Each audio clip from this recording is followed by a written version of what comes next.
Assalamualaikum warahmatullahi wabarakatuh. Senang sekali pada episode kali ini kembali berjumpa dengan Anda bersama saya Taufik Akbar Harefa. Inilah Infokus, informasi seputar kampus selengkapnya.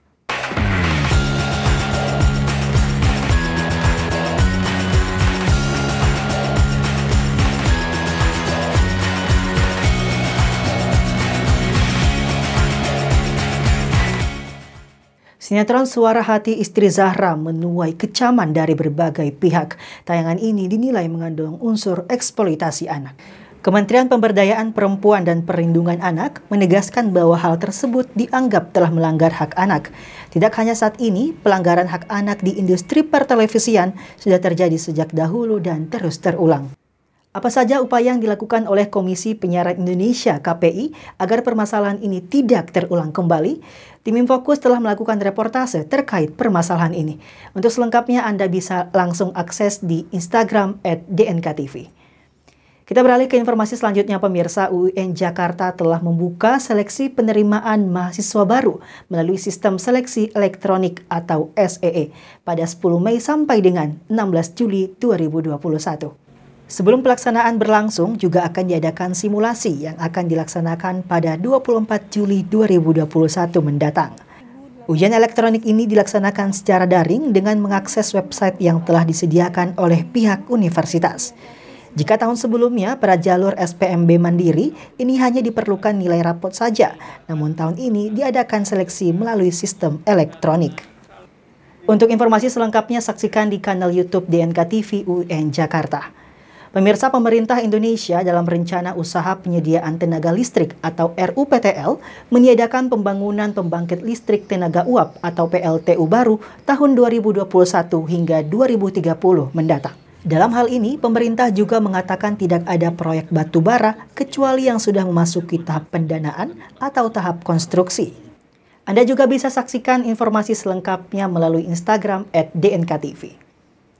Musik dan kota merupakan paduan yang teracik dengan komposisi yang harmonis. Beberapa musisi menjadikan kota sebagai tema dan judul dalam lagunya. Salah satunya musisi kreatif Flamboyan yang berhasil menciptakan lagu bernuansa perjuangan mahasiswa yang harus menempuh pendidikan di Ciputat.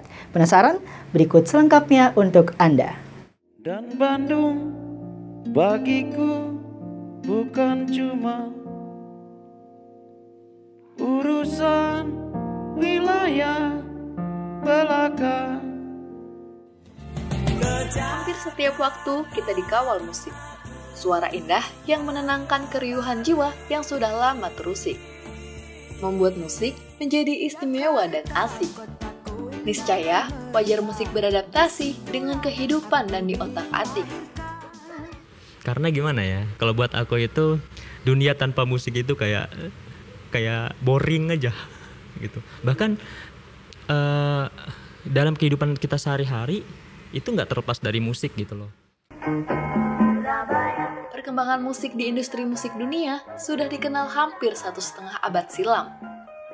Tepat tanggal 21 Juni kemarin diperingati Hari Musik Sedunia. Tentu, setiap musisi mempunyai tema dan latar belakang yang berbeda dalam menciptakan sebuah karya. Setiap tempat memiliki banyak cerita. Mungkin itulah yang ada di benak beberapa musisi di Indonesia. Seperti Kus Plus, Club Project, Lili Suryani, dan baru-baru ini, Flamboyan yang menulis lagu tentang sebuah kota. Kesepian, kesendirian, dan kerinduan adalah problematika akrab dirasakan anak rantau. Namun tak jarang juga menemukan sahabat, saling mendukung dalam suka duka, dan selalu ada sehingga sering disebut dengan istilah keluarga kedua. Ketika terpisah, tentu akan membuat rindu. Hal inilah yang melatar belakangi musisi bernama Flamboyan menciptakan sebuah karya berjudul Berkutat di Ciputat.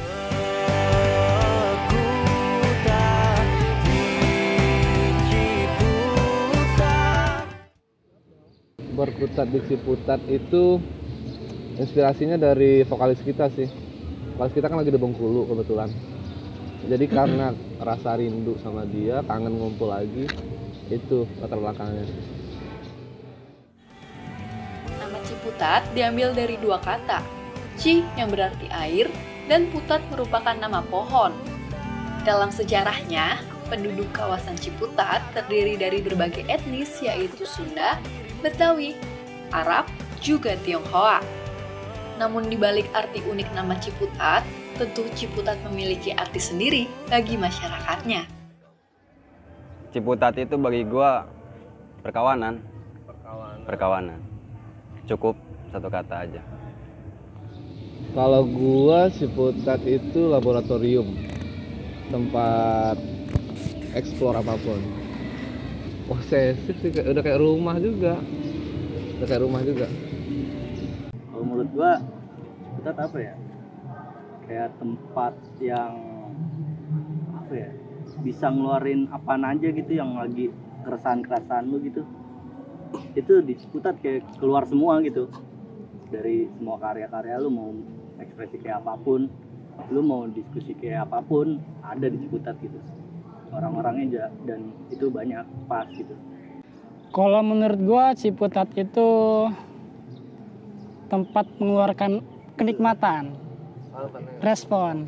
Kayaknya kalau di Ciputat tuh ngopi tuh paling enak. Kan kalau nyeruput kan kayak ya gitu kan. Rumah kurang. Kayak gitu sih. Kawasan ini disebut dengan nama Ciputat sejak masa kolonial Belanda. Ciputat juga menjadi salah satu daerah yang menjadi pusat pertempuran antara tentara Belanda dengan para pejuang kemerdekaan Indonesia. Setelah kedaulatan kemerdekaan Republik telah tercapai, Ciputat tumbuh sebagai wilayah padat penduduk yang menyangga ibu kota. Dengan sejarah yang luar biasa, membuat Ciputat pantas untuk dijadikan ibu kota Tangerang Selatan. Sejak tahun 2015 saya menjabat sebagai camat Ciputat, sebelumnya saya camat di Serpong Utara. Nah, untuk Ciputat ini memang spesifik ya. Ini wilayah yang punya histori yang luar biasa ya.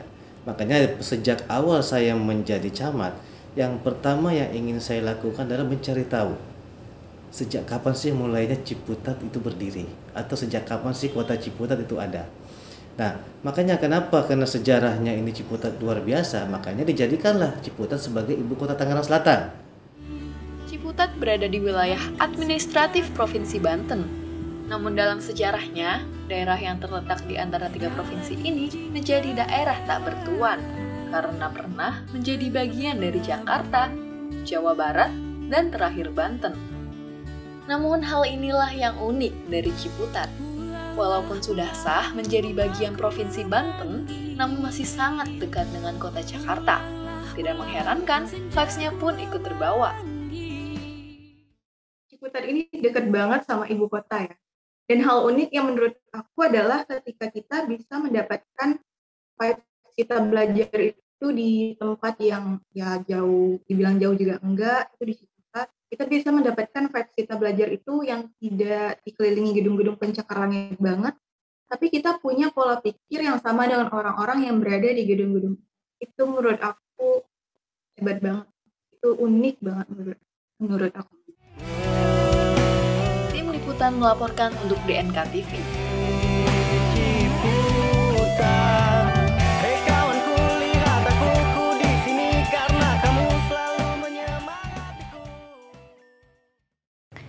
Ya, dan pemirsa, informasi tadi sekaligus menutup perjumpaan kita pada episode Infokus kali ini.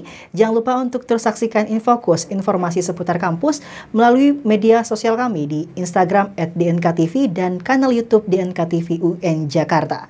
Saya Taufik Akbar Harefa dan mewakili seluruh kru yang bertugas pamit undur diri. Tetap patuhi protokol kesehatan. Terima kasih dan sampai jumpa.